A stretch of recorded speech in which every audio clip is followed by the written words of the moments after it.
Hey guys, daqui a Caio Rocha. Queríamos deixar uma pequena nota. Como sabem, devido ao contexto do Covid-19, tivemos de parar as nossas gravações presenciais e trocámos por diretos online efetuados na plataforma Twitch.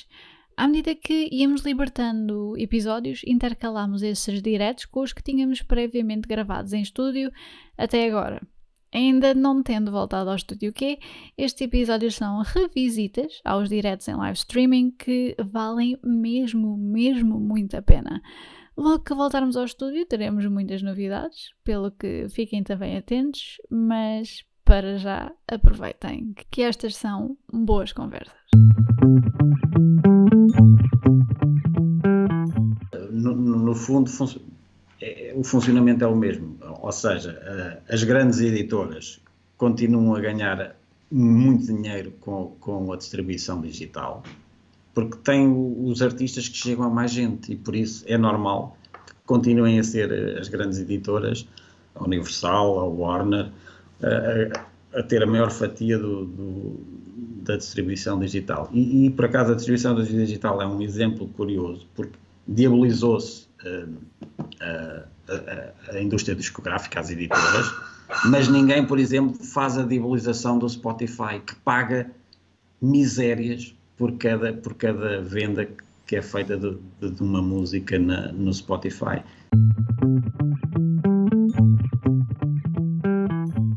Este é o The Pool Podcast, um programa sobre histórias, as suas pessoas e o que as move. Neste episódio falámos com Rui Ferreira, uma assumidade no mundo da música portuguesa. O Rui é o dono da editora Lux Records, da Lucky Lux Record Store em Coimbra e também presença assídua na icónica Rádio Universidade de Coimbra.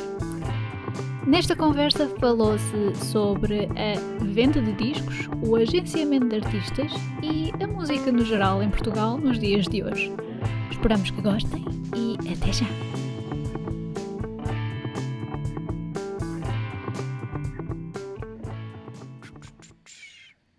Devagarinho parado, mas... Hello pessoal, bem-vindos a mais um The Pool Podcast em versão live stream. Eu sou a Caio Rocha. Neste episódio trago um convidado bastante interessante. Digamos que quem anda pelo mundo da música e quem conhece os nomes que andam nos bastidores, de certeza que o reconhecem. Chama-se Rui Ferreira e é de Coimbra. E ele vai-nos, melhor do que eu estar, vocês já sabem esta apresentação que eu faço sempre, que é melhor do que eu estar a falar eu sobre ele, é melhor ser ele a falar dele mesmo, certo? Portanto, vou trazê-lo só aqui em cena. E olá, Rui.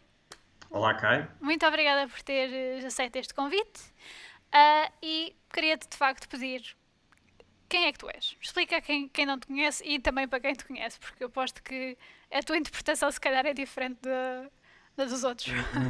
Sim, não sei o que é que querem saber, mas pronto, eu vivo em Coimbra desde sempre. Fui enfermeiro durante 25 anos, deixei de ser em outubro de 2016. Nesses 25 anos em que exerci a profissão, foi sempre em paralelo com a música. Estou ligado à Rádio Universidade de Coimbra desde 1993 e foi na Rádio Universidade de Coimbra que me proporcionou conhecer uma série de bandas, ter fundado uma editora na altura com o António Cunha, que era da Caos Records. Foi na RUC que eu também conheci os Belchas Hotel e passei a ser o manager dos Belchas Hotel. E depois, a partir daí, foi uma bola de neve. Os Belchas Hotel tocaram imenso, nomeadamente em 1999. Depois estive sempre a Lux Records. O Cunha depois afastou-se do projeto e fiquei eu sozinho com a Lux Records. E em 2016, como eu te estava a dizer, deixei de ser enfermeiro e decidi dedicar-me só à música e abri uma loja de discos em Coimbra, a Lucky Lux. Já tinha tido umas outras experiências em lojas de discos em Coimbra, mas nunca a minha loja. Desta vez foi mesmo a minha loja e por isso é que o nome também remete para a Lux Records.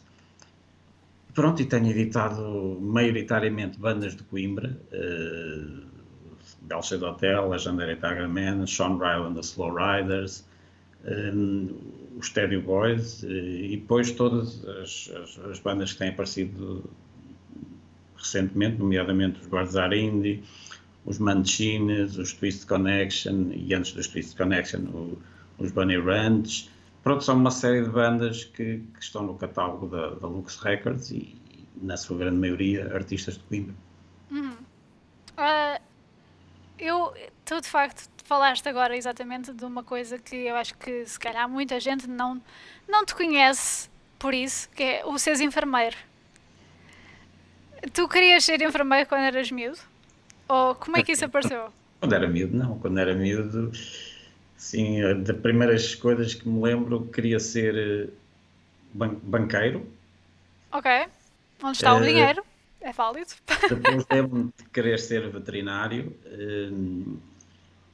depois médico e bem, depois são as circunstâncias. Depois acabei por aqueles testes que a gente fazia quando era miúdo, direcionava-me sempre para a saúde e acabei por fazer o curso de enfermagem e gostei imenso e gostava muito de ser enfermeiro. Fui 25 anos enfermeiro e sempre em serviços que eu gostava, ou seja, maioritariamente na cirurgia.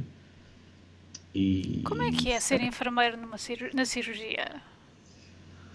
É bom porque não é dos locais mais onde se faz sempre a mesma coisa, ou seja, todos os dias temos coisas diferentes para fazer.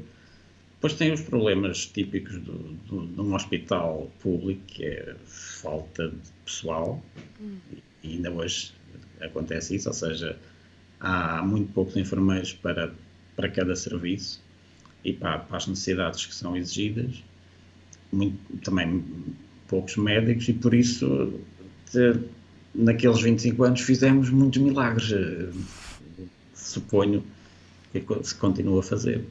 Qual é que, na tua experiência enquanto enfermeiro, qual é que seria a tua maior lição que trarias daí?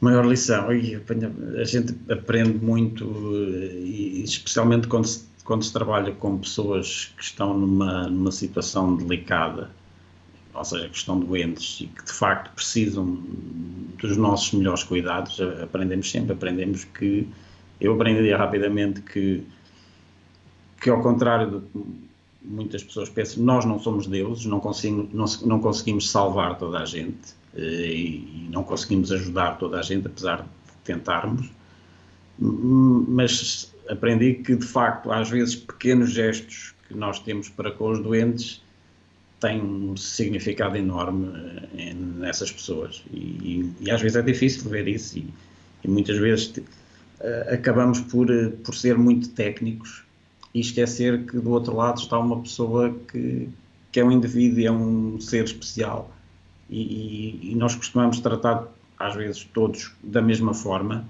e nem sempre isso é a melhor atitude, e por isso eu aprendi muito e tive sempre alunos que, para onde era tutor de alguns alunos, isso foi uma experiência ótima.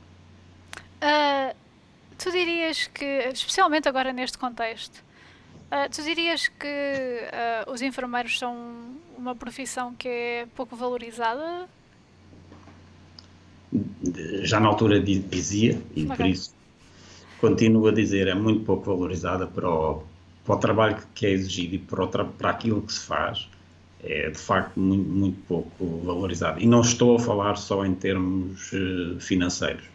Aí sim é manifestamente as profissões mal pagas na área da saúde, mas depois mesmo em termos de valorização social, ou seja, toda a gente sabe que já é um pouco menos, mas que os médicos são tipo os deuses à maioria dos doentes, e os enfermeiros, pronto, é só alguém que está ali para ajudar. E não há muita valorização. Eu não me posso queixar muito porque eu sempre tive grandes respostas dos doentes e já deixei de ser enfermeiro há 3 anos quase já vai fazer 4, e ainda hoje doentes que eu tive me ligam, me telefonam e nos encontramos, por isso significa alguma coisa. Sim, sim, isso é. Eu acho que não fiquei com o número de nenhum enfermeiro que passou na minha vida ainda, porque, portanto, isso significa de facto bastante. Ah, qual é que achas que seria a ah, maior estereótipo associado aos enfermeiros? Eu acho que é mais associado às enfermeiras, mas Também, também. sim, Depois eu ia te perguntar qual é o estigma em relação a seres sim, um enfermeiro? uma profissão maioritariamente feminina, são, há muito mais enfermeiras que enfermeiros, mas quer dizer, nunca me incomodaram os estereótipos ligados à enfermagem, e sempre tentei que de facto da minha parte isso não acontecesse, e acho que os doentes percebiam que eu os tratava de uma forma diferente. Também tem um pouco a ver com o facto de eu, depois, sempre trabalhei na função pública e nunca tive, ou seja, trabalhos na privada, foi sempre só na função pública. A minha privada era a música e isso dava, de facto, dava-me uma outra formação para que, quando eu estava a tratar de doentes, fazia-o com prazer. Dirias então que a música até lá tinha sido uma espécie de escape ou como é que tu caracterizarias nessa altura? Nunca foi escape porque eu, antes de ir para o curso de enfermagem, já tinha feito rádio, uma rádio, na altura das rádios piratas, já tinha feito rádio, já era um colecionador de discos, era um comprador assíduo, na altura não era um colecionador, era mais um comprador assíduo de música. Estamos a falar com que idade? Logo aos 17 anos. Okay. O meu primeiro disco foi comprado aos 17 anos e foi nessa altura também que eu entrei para a nova rádio de Coimbra, que era uma rádio pirata, e por isso a minha ligação à música já estava feita. Interrompi durante o curso de enfermagem é muito exigente e assim que acabei o curso fui logo para a Rádio Universidade de Coimbra, fiz o curso de programação, fiquei muito ligado à RUC, fui da direção da RUC, fui 3 anos presidente da administração da RUC e pronto, e nunca mais deixei, e continuo a fazer ainda hoje o meu programa. Sim, eu ia dizer que a RUC é que não te larga. Não, às vezes há pessoas, o facto de eu estar em Coimbra, porque a RUC funciona, é uma rádio de estudantes e por isso a maioria das pessoas está ligada à RUC enquanto faz o curso em Coimbra. Certo. As pessoas que continuam ligadas à RUC normalmente são os conibricenses, ou seja, aqueles que estão ligados, que fizeram durante os seus cursos, estiveram ligados à RUC, mas como acabam os cursos e continuam em Coimbra, continuam, nomeadamente ele. Posso dizer, por exemplo, o Fausto Silva, quando eu fui que faz os Santos da Casa na RUC, quando eu fui para a RUC, ele já lá estava e ainda hoje continua a fazer o programa Santos da Casa, por isso, porque é de Coimbra. Sim, sim. Pois a localização, principalmente a nível de fazer rádio, não é? Que é ir ao estúdio, há toda uma logística que... Ainda ontem fui fazer, depois do concerto dos Mantecinas e depois de assistir a um bocado ao concerto do GP Simões, mas tinha programa às 11 da noite, e perguntaram, então, mas porquê é que não gravaste? Não, porque eu não gravo, eu gosto de fazer o programa em direto, é outra coisa. Porquê? Porque a rádio é isso, porque acontecem tantas coisas, na RUC já há alguns programas gravados, depois acontece aquelas coisas, ou porque o noticiário às 10 da noite foi mais extenso do que era, e o programa que foi pré-gravado depois é cortado, e nota-se esses cortes. No direto isso nunca acontece, porque tu estás ali, sabes que agora vou ter que deixar de falar porque faltam 10 segundos para entrar o sinal horário. E isso o direto é outra coisa, mesmo que se cometam mais erros, aquela adrenalina de estar a fazer um direto é outra. Eu engano muito mais, das poucas vezes que gravei programas, engano mais vezes quando é gravado, porque não há aquela tensão. Isso por acaso é verdade, porque se aplica a mesma coisa a mim. Eu fiz aliás, no início desta temporada com o vídeo, que nós não tínhamos começado, nós não fazíamos antes com o vídeo, fiz um pequeno trailer e a quantidade de takes que eu fiz só para 15 Pois, porque segundos. nós pensamos sempre, se eu me enganar, volto atrás e repito. E quando fazemos diretos, a gente sabe que não há hipótese de Não, repetição. nada. E se errarmos não faz mal, porque é direto. Exato, é sem rede, não é melhor. É espontâneo, é mais fluido, sim, por isso. E falando já agora, só aqui uma chega a quem nos estiver a ver, não se quiserem fazer perguntas aqui ao Rui sobre rádio, sobre bandas, sobre música, sobre a enfermagem, deixem aí um comentário no chat que depois a gente já fala sobre isso.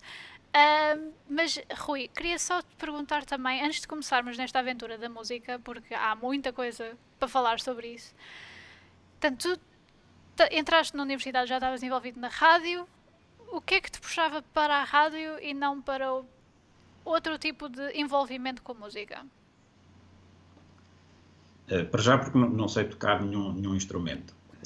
Das poucas coisas que eu não fiz na música, porque pronto, sou consumidor, sou editor, faço rádio, sou organizador de concertos, produtor de concertos, por isso o que me falta fazer na música é ser músico. E isso eu não sei, nunca toquei, nunca aprendi nenhum instrumento, ou melhor, andei a aprender, mas na altura preferia jogar à bola e por isso deixei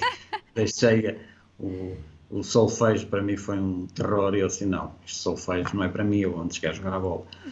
Pronto, Fiz é válido. Devia ter aprendido um instrumento, na altura não aprendi e por isso a única coisa que me faltava era ser músico. Como não posso ser músico, uma das vias, e até porque quando fui, por exemplo, à Rádio Universidade de Coimbra já tinha muitos discos e a gente assim, bem, eu tenho que...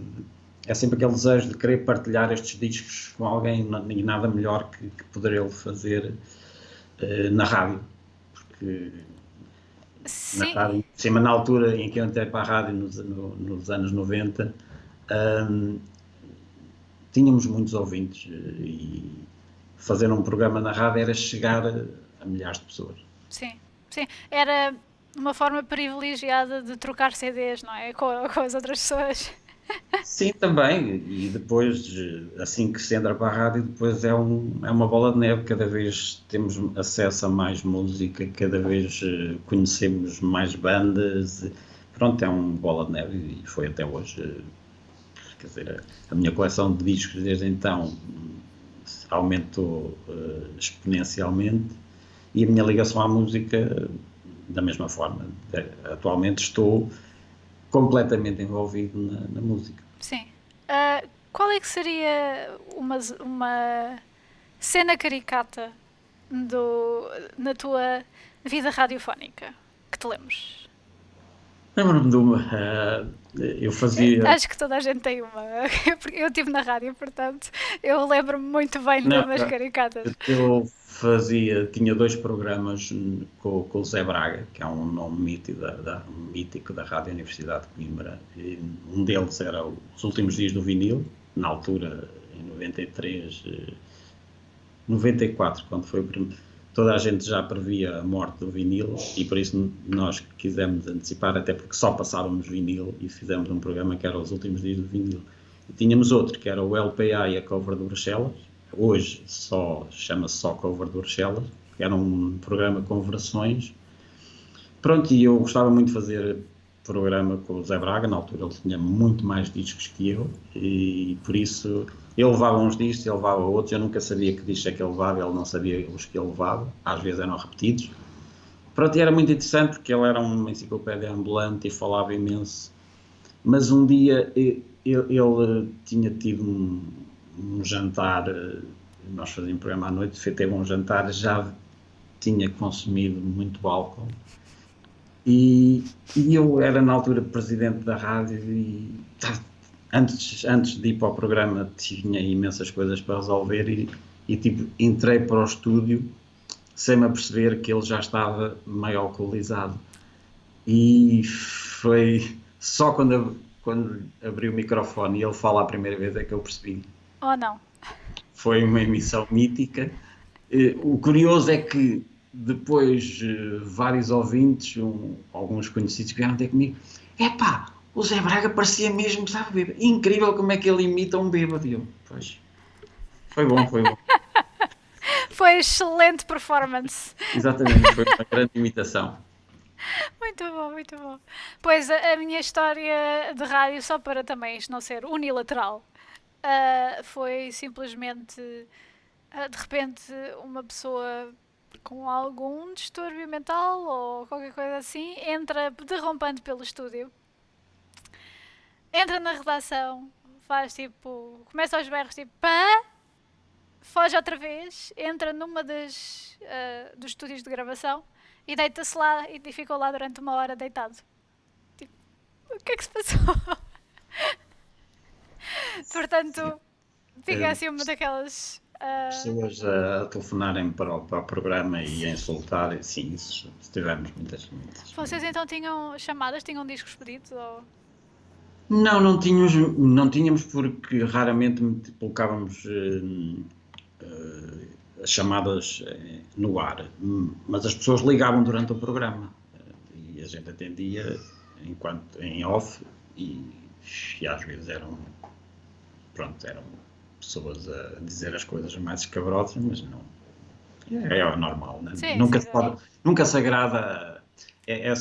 Já há muitos anos que eu deixei de ter essa ambição de poder agradar a toda a gente. certo. Não se consegue agradar a toda a gente. Por Não. muito bom que seja o nosso trabalho, há sempre pessoas que não vão gostar.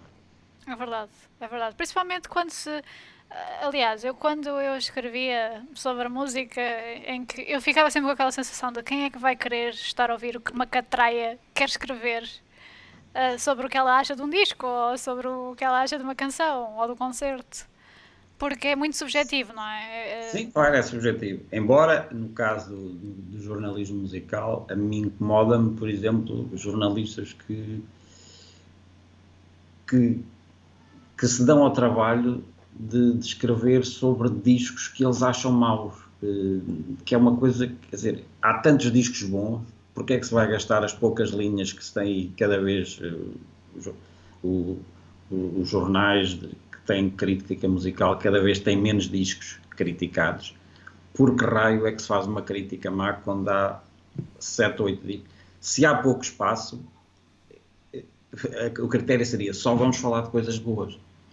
E incomoda-me, quer dizer, pessoas que escrevem sobre a música deem, por exemplo, 2 estrelas em 10 a um disco.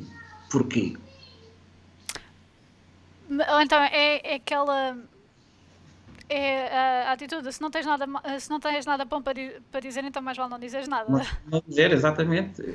Até porque eu sempre achei que má publicidade é publicidade. Por isso, um disco mau, se está a ter uma crítica num local, mesmo que seja má, há muitas pessoas que nem olham para as críticas. E por isso vem a capa do disco. E por isso está-se a fazer publicidade a uma coisa que não merece publicidade. E podíamos aplicar isso noutros campos, nomeadamente, nem vou falar de partidos de extrema-direita, porque não vale a pena. Sim, não vamos entrar por aí, senão. Não, porque isso é fazer publicidade a pessoas que não merecem. Mesmo que seja para dizimar, para destruir, normalmente o tiro sai-nos pela culatra. Por isso não vale a pena falar de coisas que são más. Eu acho que falamos, e então na imprensa musical há tantos discos bons, por que raio escrever sobre um disco mau? Eu estou a dar aqui o benefício da dúvida. Se calhar é uma crítica para que a banda que fez esse disco pense, então temos que fazer melhor para a próxima. Sim, mas não. Normalmente é mais destrutivo do que construtivo, certo? certo? Então são as que menos se importam com o que os jornalistas dizem. É verdade. Sim. Já. Imagino que sim. Até porque a minha experiência é sempre tipo, o que é que vocês pensaram quando escreveram este disco ou qualquer coisa assim do género, e era tipo, é o que nós estamos a sentir, ponto. Não estamos aqui para. Obviamente que imagino que do teu lado, porque digamos que eu acho que tu tens um género específico de bandas que tu representas, certo? Não. Não? Tenho, ou seja, muitas bandas de um determinado género, isso é um facto, mas não, ou seja, não me limito a esse género, ou seja, não é só rock, há pessoas que pensam só rock e cantado em inglês, não é verdade.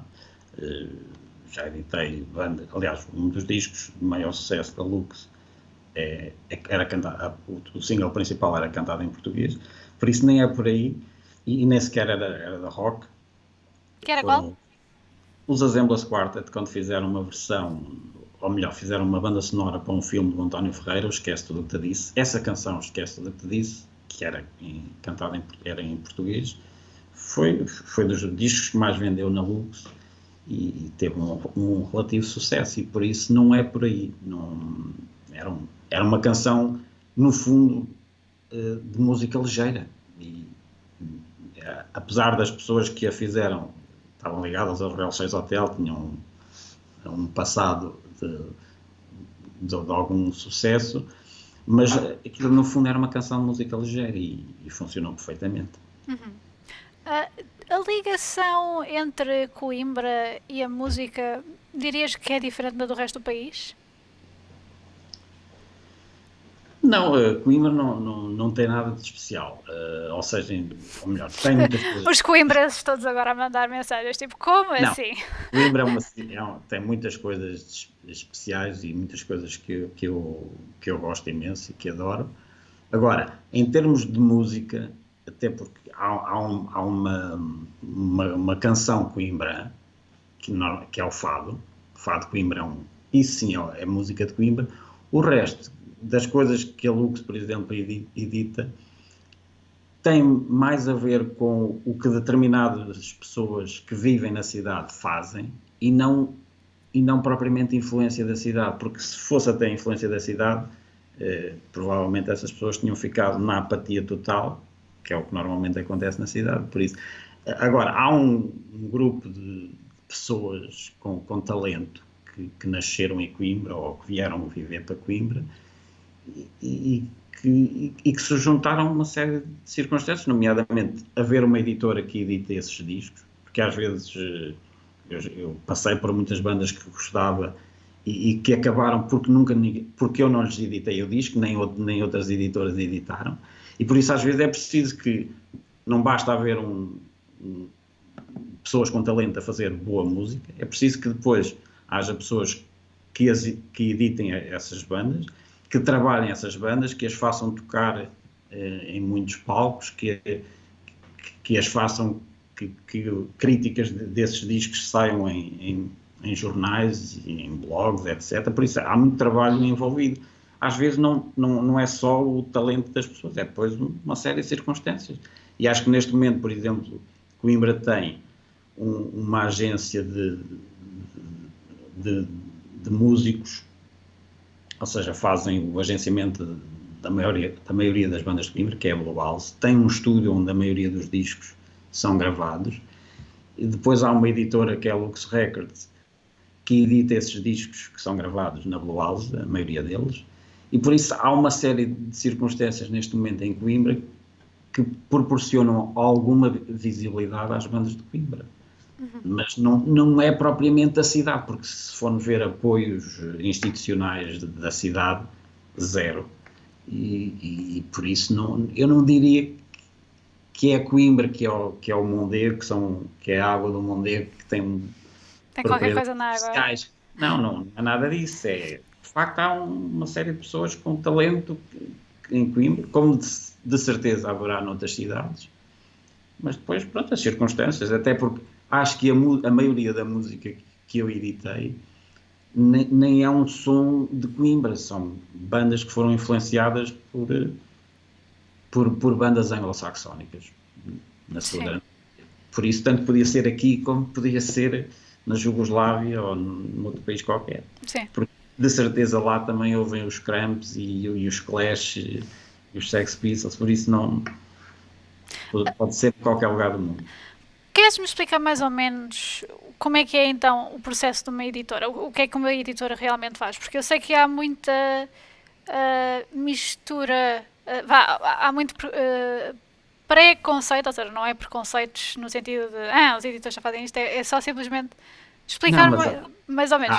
há muito Ok, preconceito em relação às editoras, especialmente em relação às multinacionais, que é um preconceito errado, porque achar que as editoras existem para explorar os artistas, isso é um conceito que está generalizado e que não corresponde à verdade, porque se formos ver, por trás dessas, as editoras, as multinacionais, como qualquer empresa, pretende ganhar dinheiro, por isso. Agora, a questão é, se à custa de ganharem uma grande percentagem proveniente da música que os músicos produzem, mas à custa disso, determinados músicos têm condições que nunca, por exemplo, na Lux Records, nunca teriam. Ou seja, eu, por exemplo, não posso pagar como se pagou, como as editoras multinacionais pagaram, não sei se agora ainda o fazem, tipo, vais 6 meses para estúdio,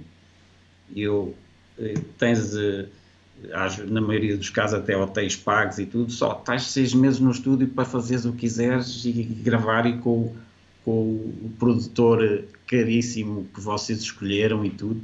Ou seja, esse tipo, e depois vamos pagar-vos um videoclipe que custa 50 mil euros, quer dizer, esse tipo de condições, é preciso que, é normal que depois as editoras queiram recuperar o investimento feito.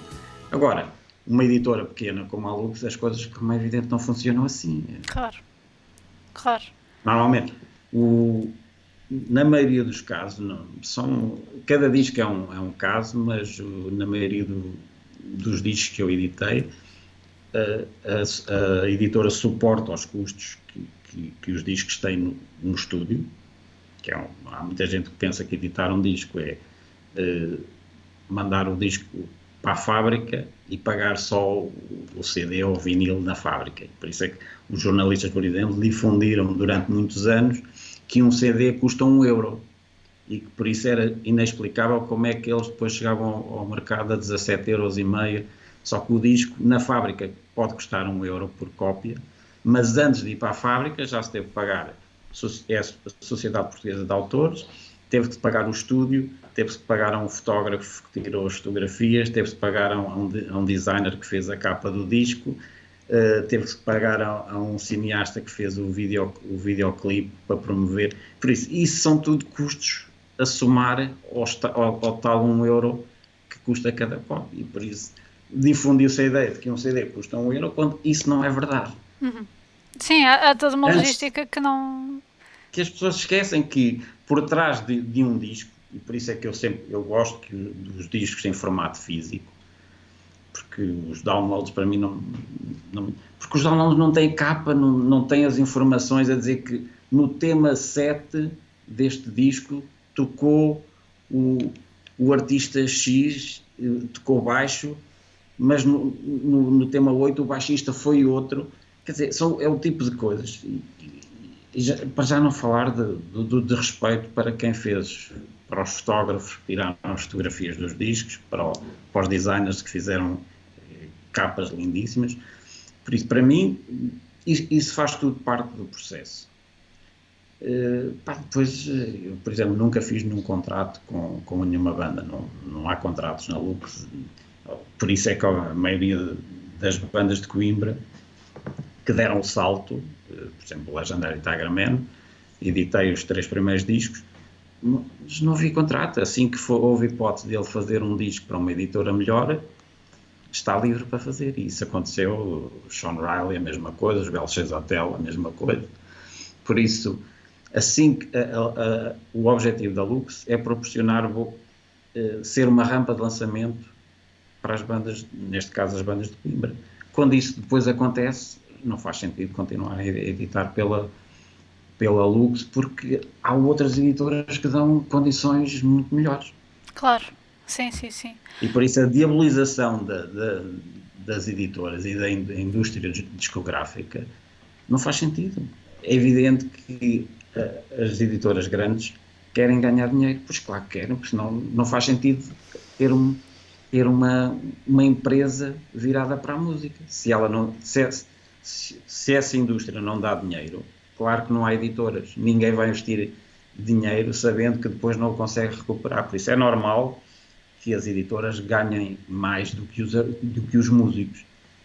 Isso parece-me normal, mas isso é em todo lado. Porque senão vamos começar a questionar todo. Então, mas o mecânico que faz um Ferrari ganha muito pouco em relação ao dono da Ferrari. Pois claro que ganha.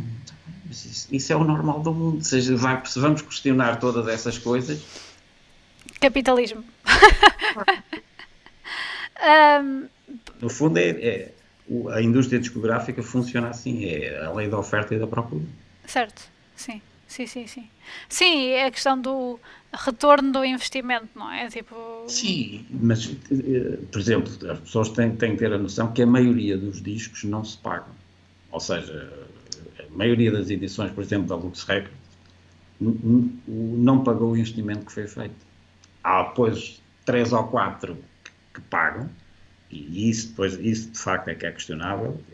Às vezes há artistas que já venderam 12 milhões de cópias e o disco não baixa de preço. Está bem, mas aí continua a funcionar a lei da oferta e da procura. Se esse disco continua a ser procurado, por que raio é que a editora vai baixar o preço? Se as pessoas estão dispostas a pagar por X, porque é que... É assim que funcionam as coisas. Já o fundo de catálogo, e se reparares, mesmo as grandes editoras, quando são discos de fundo de catálogo, ou seja, que já deram o lucro que tinham a dar, se reparares, os discos de fundo de catálogo normalmente são todos mais baratos. Certo, sim.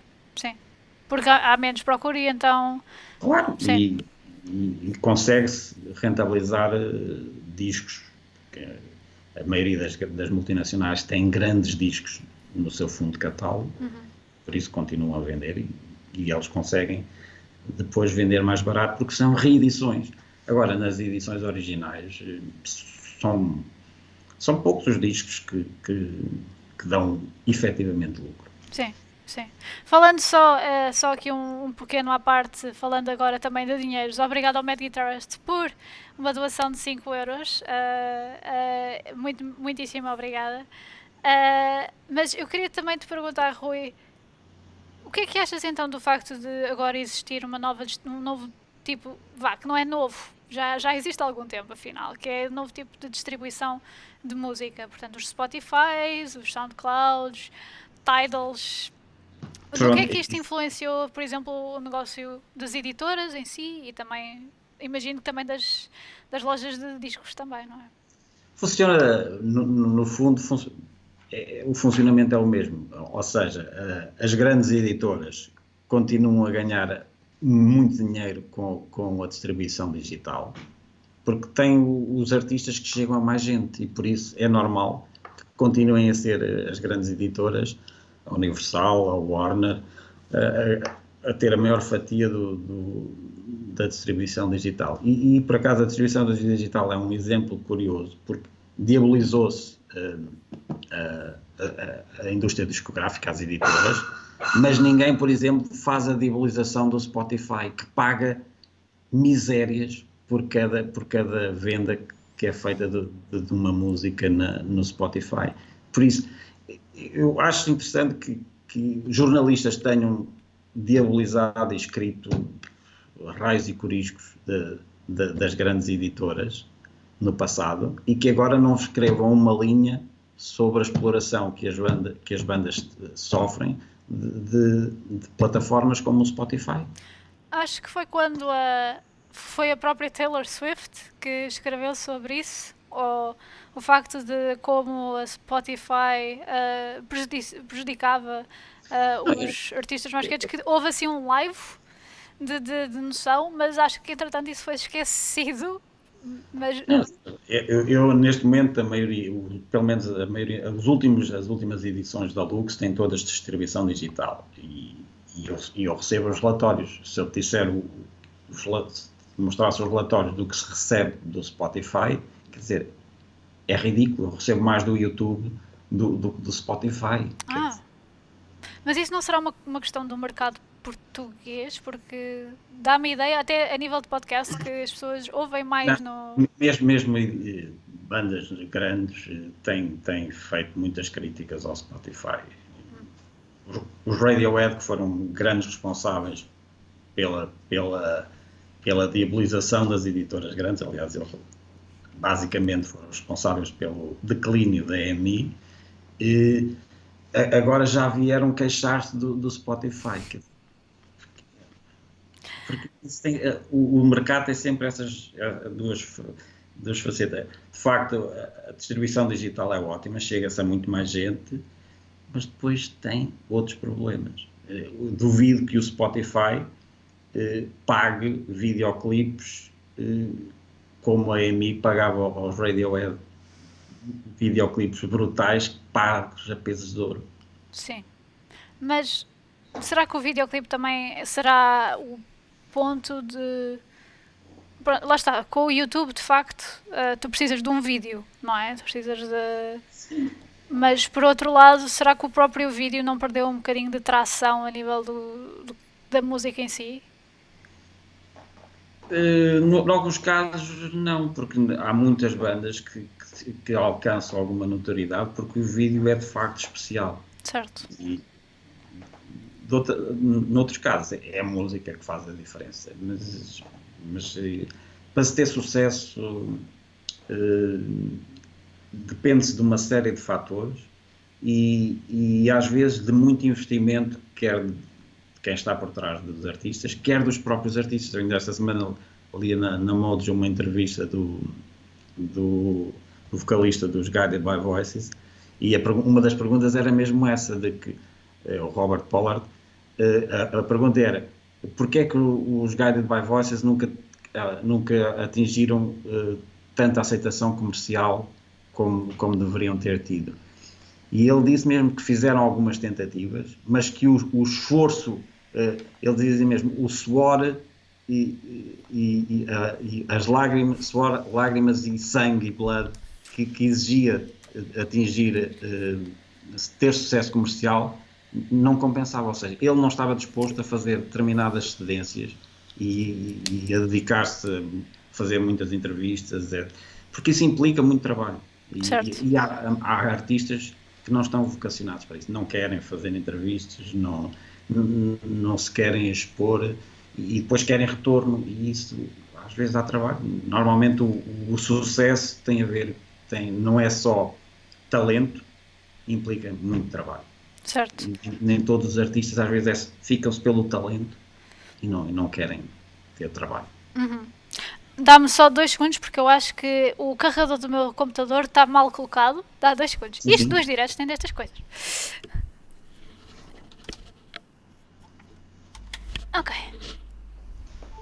Ok, ótimo. Uma coisa que te queria perguntar, estávamos a falar então dos artistas, que é... Tu notas alguma característica inerentemente portuguesa aos artistas de cá? Ou como é que tu caracterizarias os músicos portugueses? Os músicos, e quem diz os músicos diz os cineastas, os escritores, todos eles são influenciados por aquilo que os rodeia e por isso, se vivem em Portugal, se são sujeitos à cultura portuguesa, é evidente que isso depois se reflita de alguma forma na sua música. E, no geral, eu acho que neste momento Portugal tem muito bons músicos. Não vejo grande diferença em relação a eu cresci numa altura em que o mercado anglo-saxónico, ou seja, tudo o que era do Reino Unido e dos Estados Unidos, dominava. O domínio era muito notório nessa altura da música anglo-saxónica. E hoje acho que isso já se dilui. Já temos artistas da Nova Zelândia a terem muito sucesso, da Austrália, da Suécia. Por isso há outros, atualmente até de Espanha, há artistas a ter, como a Rosalía, a ter muito sucesso. Por isso acho que a coisa se dilui e quando ouço artistas portugueses, e eu tenho uma loja onde vão muitos turistas e às vezes mostro bandas de Coimbra e eles, isto é de Coimbra e por isso acho que estamos bem servidos, há muitos talentos em Portugal e não falo só de Coimbra mesmo, noutras cidades há talento, há músicos muito bons a fazer grandes discos e acho que às vezes o que falta é terem por trás, se algum dos artistas portugueses, por exemplo, tivesse uma editora internacional a trabalhar esses discos, provavelmente conseguiriam facilmente ter um sucesso planetário. Só não têm porque, de facto, às vezes é difícil dar o salto de Portugal para o resto do mundo.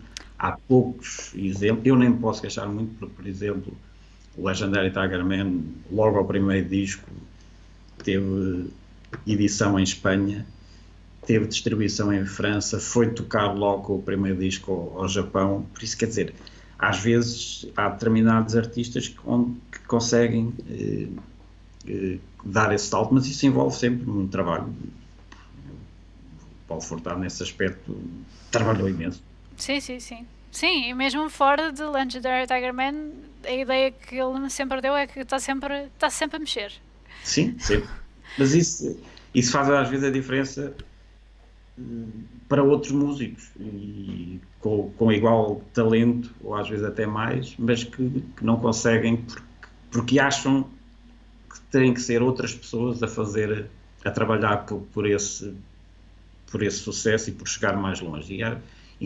E há músicos que não querem depender de outros. Eu posso fazer esse trabalho e ajudar, pelo menos, a que a minha música chegue a mais gente. Certo, sim. Qual é que seria o conselho que darias então a uma banda que quer começar, pronto, já tem os seus singles, que conselho é que darias agora então para dar os seus primeiros passos? O conselho é sempre ser o mais natural possível, ou seja, fazerem a música que de facto gostam e que se sentem à vontade para fazer. Porque se há alguém que entra na música porque quer ter sucesso, bom, é logo um mau princípio.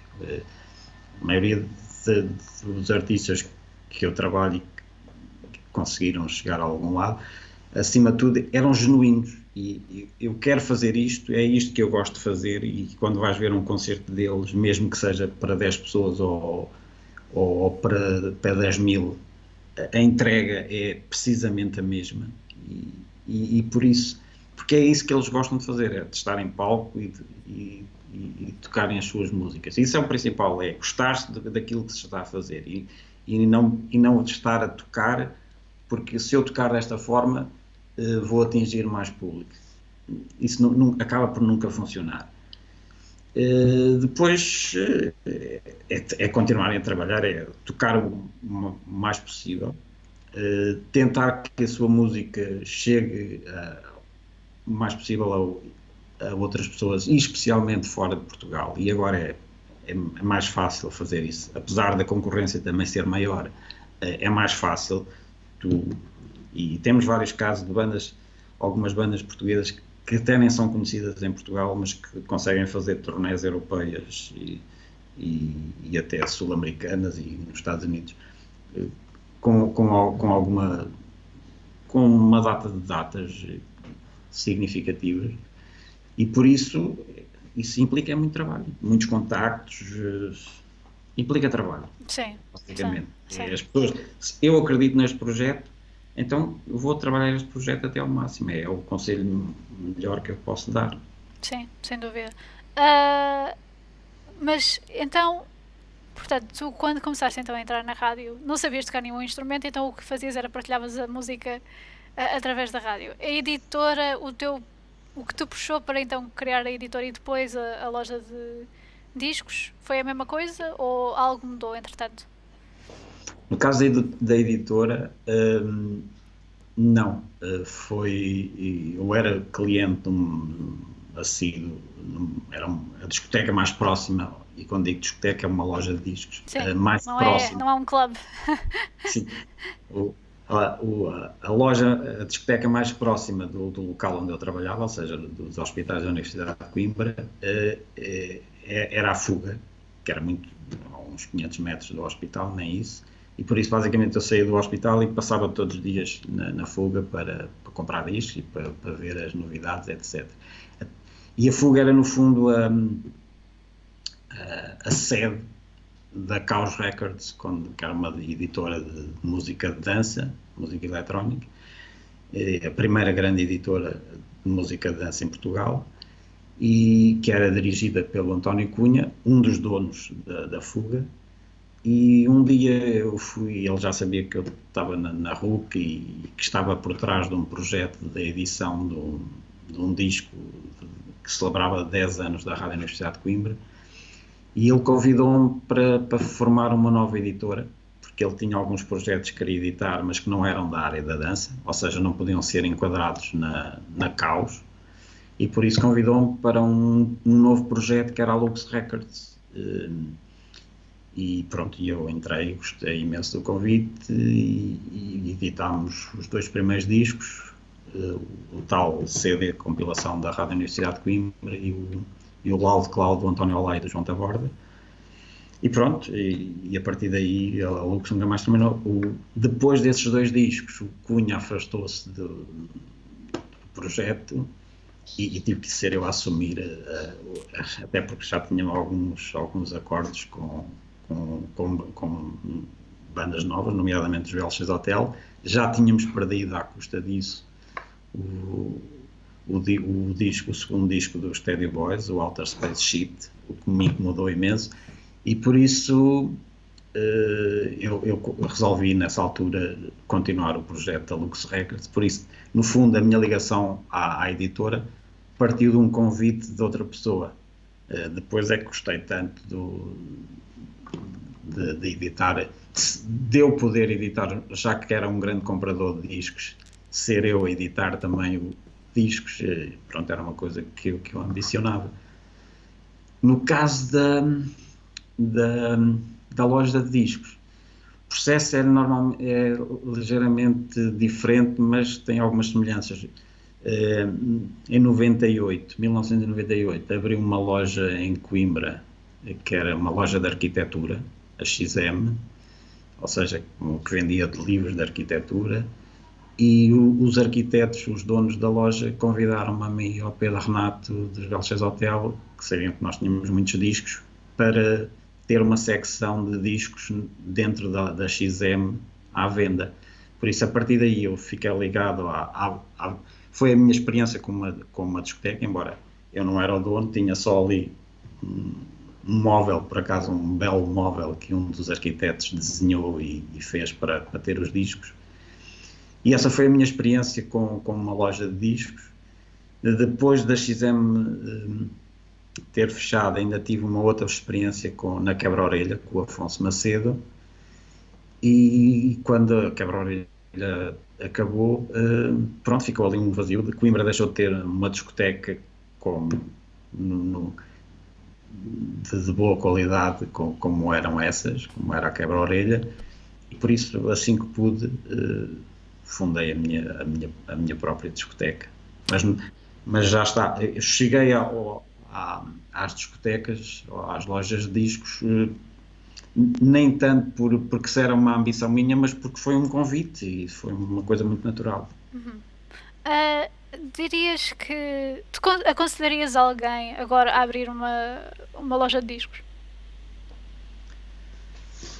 Se as pessoas perceberem de música, porque a questão é,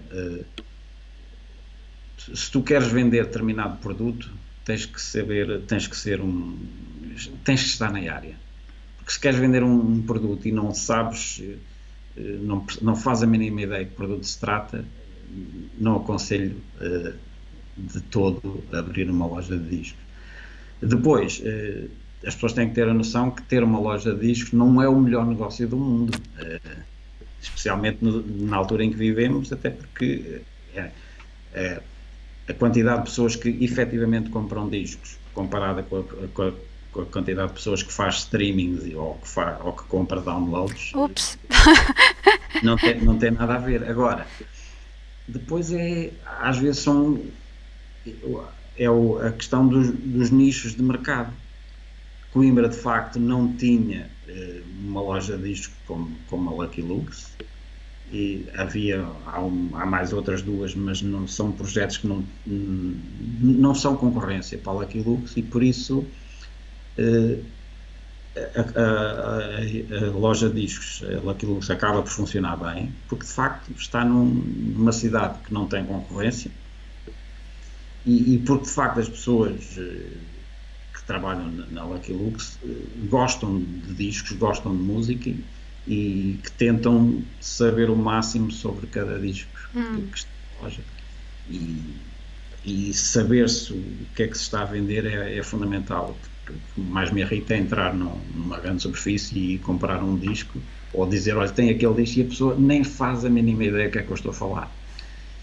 Por isso não pode estar a vender discos se não se informa, se não está dentro do assunto. É evidente que há discos que me pedem que eu não faça a mínima ideia do que é que me estão a falar, mas a partir desse momento eu vou investigar sobre esse artista, e da próxima vez que me perguntarem sobre esse artista, eu já sei quem é. Sim, é uma constante educação, não é? Claro, porque todos os dias saem discos, é impossível tu conheceres todos os discos do mundo e todos os discos que saem. É normal, tu não podes saber tudo. Agora, o que me incomoda é tu não sequer queres saber. Sim. Isso faz a diferença. Seres tratado às vezes tu podes até nem ter determinado disco, mas és capaz de sugerir a essa pessoa outros discos que tu, por ela ter perguntado por esse disco, tu saberes que nós não temos esse, mas se calhar vai gostar deste. E isso é que não é fácil. E é uma coisa que não existe, nenhum algoritmo se calhar consegue substituir. Ou então, não consegue. Por enquanto, porque não sei como é que isto da inteligência artificial está a funcionar agora. Ou vai evoluir, não é? Mas... Não, mas são tanto... É possível, mas daria muito trabalho, porque são milhares de edições em diferentes formatos, e por exemplo a Lucky Lux tem discos novos, mas também tem uma secção de usados grande, e por isso são muitas variáveis. Certo. Tens notado alguma diferença ao longo destes anos no comportamento das pessoas que compram os discos e que vão aos concertos?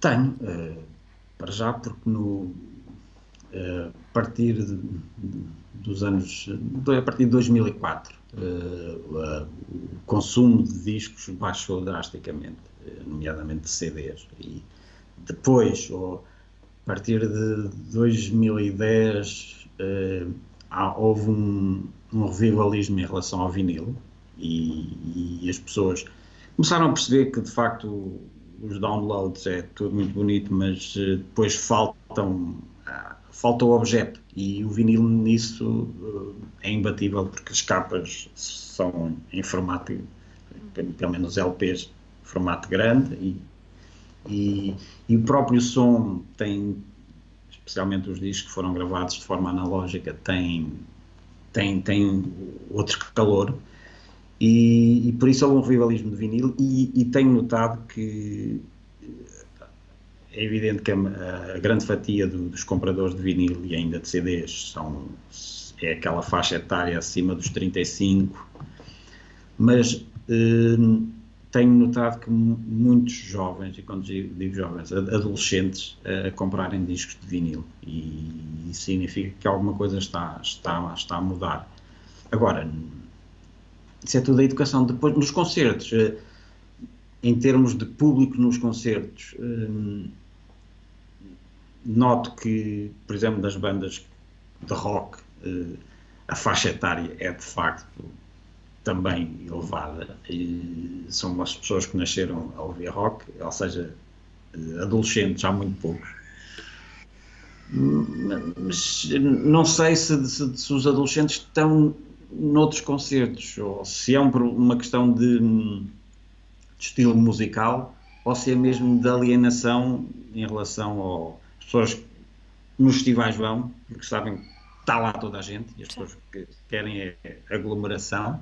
E, agora, eu não sei, eu sou como se costuma dizer, um tipo old school. Eu gosto dos formatos físicos, gosto dos concertos em salas intimistas e já fiz essa experiência várias vezes. Já vi a mesma banda numa sala como o Coliseu e a mesma banda num festival e não é a mesma coisa. Escusam de vir com ter ilusões, não é a mesma coisa. Não é a mesma coisa para a banda e não é a mesma coisa definitivamente não é a mesma coisa para o público que está a assistir. Certo. Pronto, e eu prefiro ver as bandas em salas mais íntimas e em concertos em nome próprio, porque é diferente quando tu vais ver os Tindersticks, por exemplo, e é um concerto dos Tindersticks, ou se vais ver os Tindersticks dentro de um festival que tem mais não sei quantas bandas. É diferente em tudo, até a própria extensão do concerto, ou tu és cabeça de cartaz, ou então o teu concerto está reduzido só a 45 minutos, no máximo 1 hora, e não é a mesma coisa quando tu estás a tocar em nome próprio, e as pessoas percebem isso. Depois, por exemplo, nos festivais muito raramente tu tens discos à venda na área do merchandising das bandas que tocam. Normalmente nos festivais é só os t-shirts. Nos concertos em nome próprio já é mais frequente ter, para além das t-shirts, os discos das bandas à venda. Sim. Eu sou culpada, eu estou farta de comprar t-shirts. Eu então, quando vou a merchandising, quero sempre que haja discos. Invariavelmente não há. Pois. Por acaso é engraçado, de facto, é uma coisa que eu nunca tinha reparado. Nos festivais, de facto, não há CDs, ou poucos há. Muito poucos. Que Por acaso, engraçado. as bandas que eu sou manager ou que eram da editora, sempre que iam para festivais, eu, para além das t-shirts, também levava discos, mas não é normal. Pois, sim. E também imagino que também não haja aquela coisa de depois do concerto, se for daqueles sítios que têm um palco e um bar, a banda vai ter ao bar e começa a falar com as pessoas. Sim, e o próprio festival, porque é tanta confusão que de facto andar com uma sacola com discos, especialmente um disco de vinil, não é o mais aconselhável. E ainda por cima, porque tu sabes que viste aquela banda, mas depois ainda vais ver mais. E pronto, é diferente. Enquanto quando vais a um concerto só de uma banda, o concerto acabou, tu sabes que quando sais dali, provavelmente já vais para casa, ou pelo menos já podes deixar o disco no carro. É diferente. Sim. Rui, a pergunta que todos os artistas detestam, que é próximos passos. Próximos passos. A Lux, apesar deste período de confinamento, editámos muitos discos durante o confinamento. Dirias que ajudou? Ajudou. Para já, as bandas acho que não ficaram tão isoladas, porque se estar uma banda que acaba de fazer um disco, tem tudo pronto, tem a capa, tem até o disco físico já feito e não o pode editar, porque há um confinamento de 2 meses, deve ser das piores sensações do mundo. E depois, apesar de como editámos o disco durante o confinamento, e foram vários, os Twist Connection, os Birds Are Indie, os Mancines, o Vitor Torpedo, por isso foram os From Atomic, foram várias bandas que foram editadas em pleno confinamento.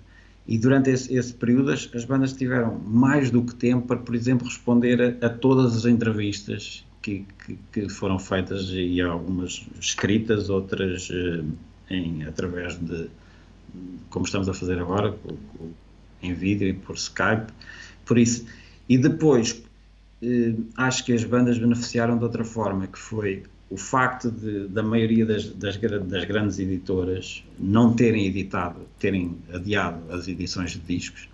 Isso permitiu que bandas que em circunstâncias normais não teriam tanta atenção da imprensa, da comunicação social, passaram a ter, porque eram os discos que estavam editados. E pronto, eu não me posso queixar. Os Twist Connection tiveram, por exemplo, uma página no Y, que neste momento é o local onde todas as bandas gostam de aparecer, porque ainda é dos poucos, da pouca imprensa física que tem críticas a discos e entrevistas a bandas.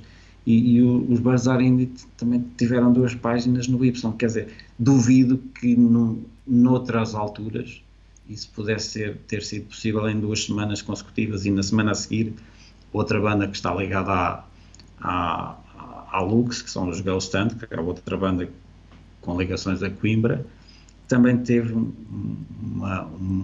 belo destaque no Y. Por isso duvido que noutras circunstâncias, ou seja, em que a avalanche de edições fosse muito grande, essas bandas de Coimbra teriam tido o mesmo espaço numa publicação como o Y.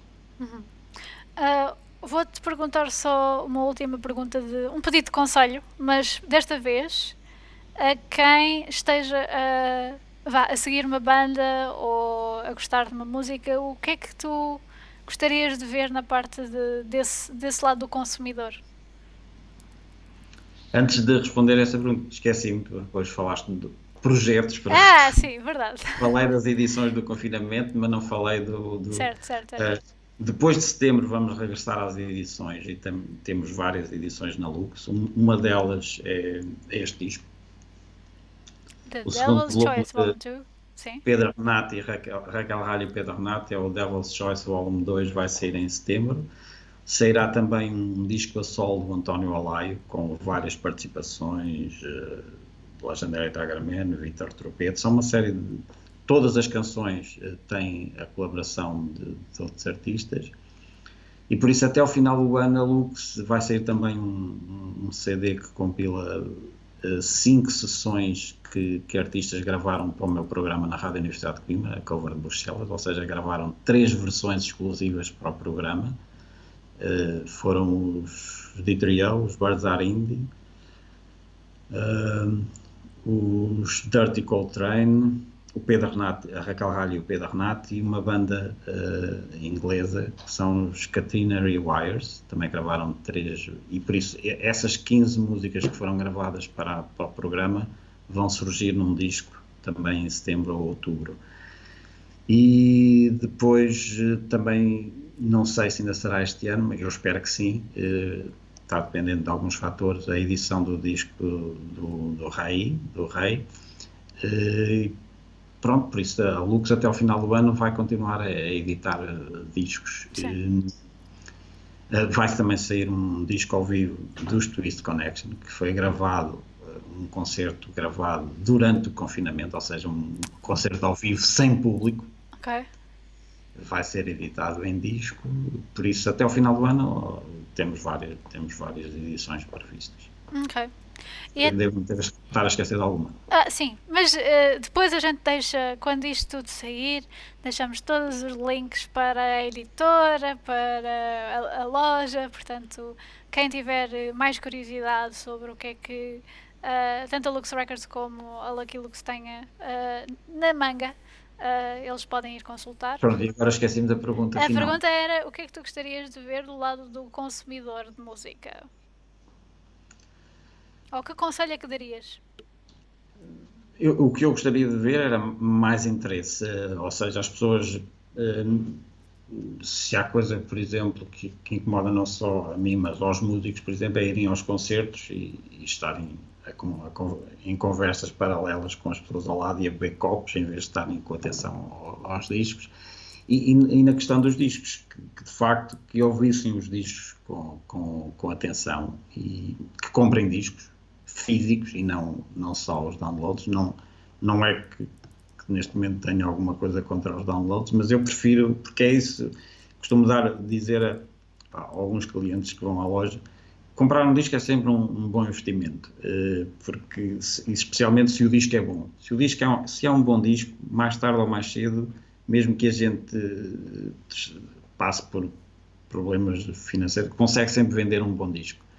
E depois, a grande diferença entre um disco e, por exemplo, um download, os downloads não têm, por exemplo, mercados de usados de segundas mãos. E os discos têm sempre mercados de segundas mãos.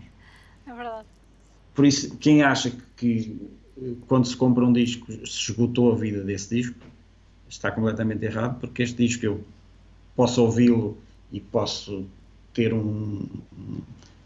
que o meu filho possa ouvir, os meus filhos possam ouvir este disco, que outros amigos meus possam ouvir este disco, posso depois oferecê-lo a alguém, e isso, os downloads eu acho que dificilmente ninguém partilha penas, acho eu. Não. Eu acho que as pens até deixaram de existir. Sim, quem diz isso diz. As pessoas não partilham a informação que está no meu telemóvel, dificilmente eu vou. Olha, vou-te mandar agora aqui o que está aqui. Sim, pagam por MBWay 2€ pelo download que eu fiz. Não, sim, é verdade. Não há. Isso é a prova de que de facto há ali um valor. Certo. E, para além de que as pessoas esquecem sempre que um disco é mais do que a música que lá está. Eu já digo,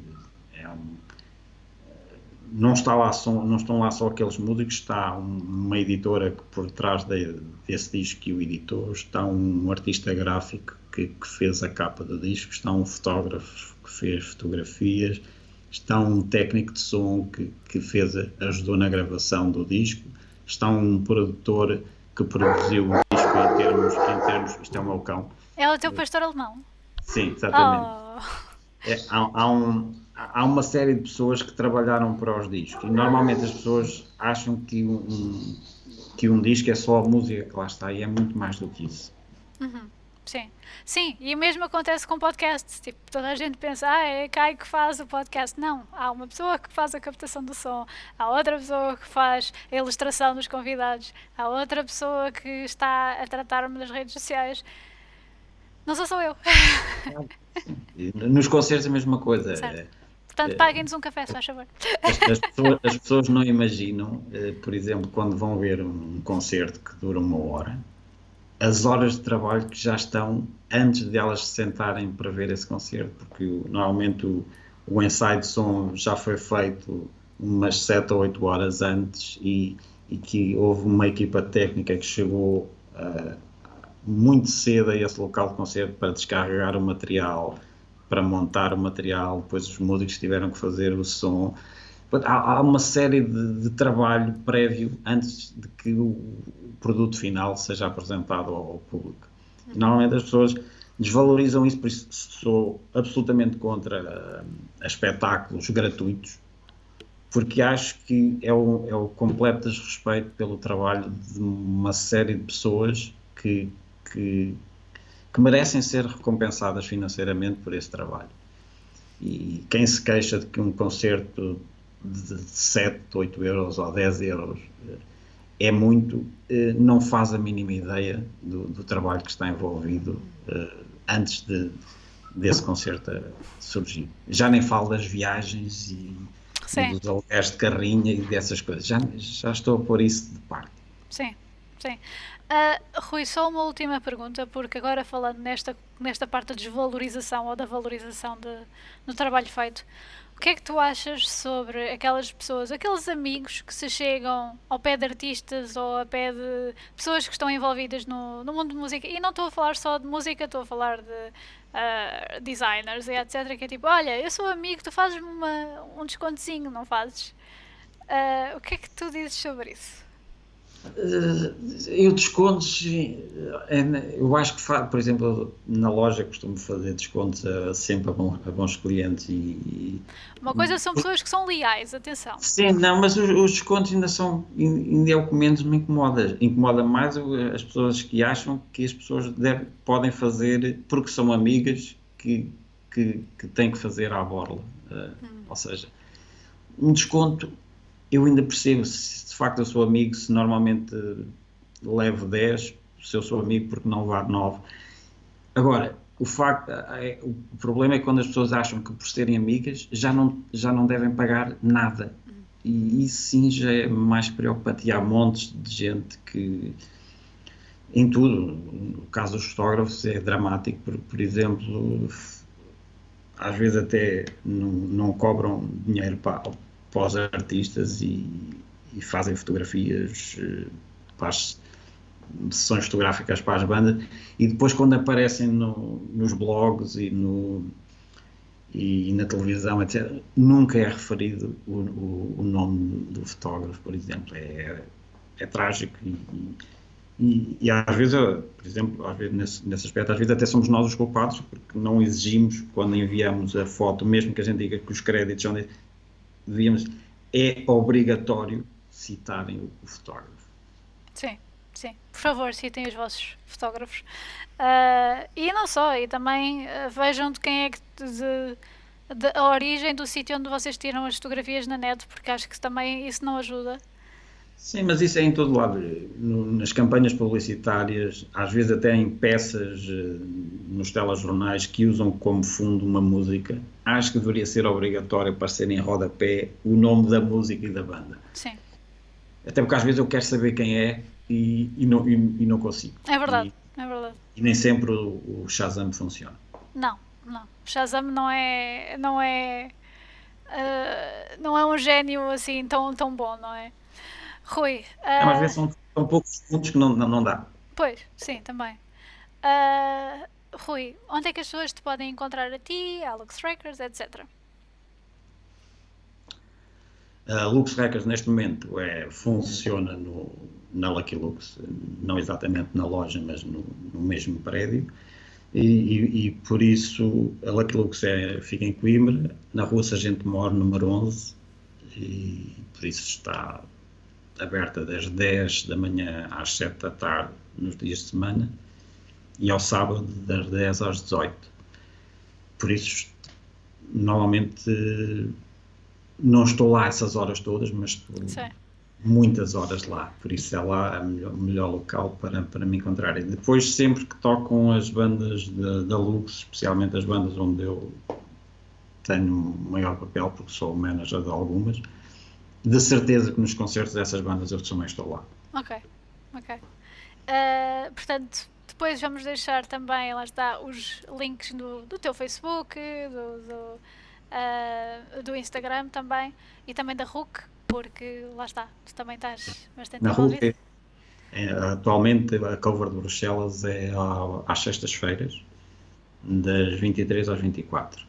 De vez em quando, tipo uma vez por mês, aos sábados, entre as 10 e a meia-noite, eu faço o Preto no Branco, que é um programa, diríamos, da velha guarda de pessoas que passaram pela Universidade. E tens em versão podcast ou só direto? O Preto no Branco tem, embora as minhas emissões mesmo, acho que não tem. Ok.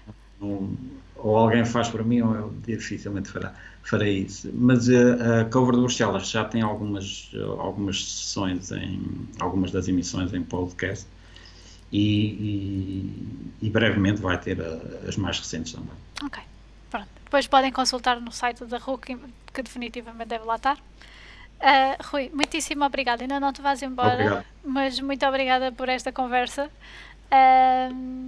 E já falo contigo, não te vais embora ainda. Até já. Até já.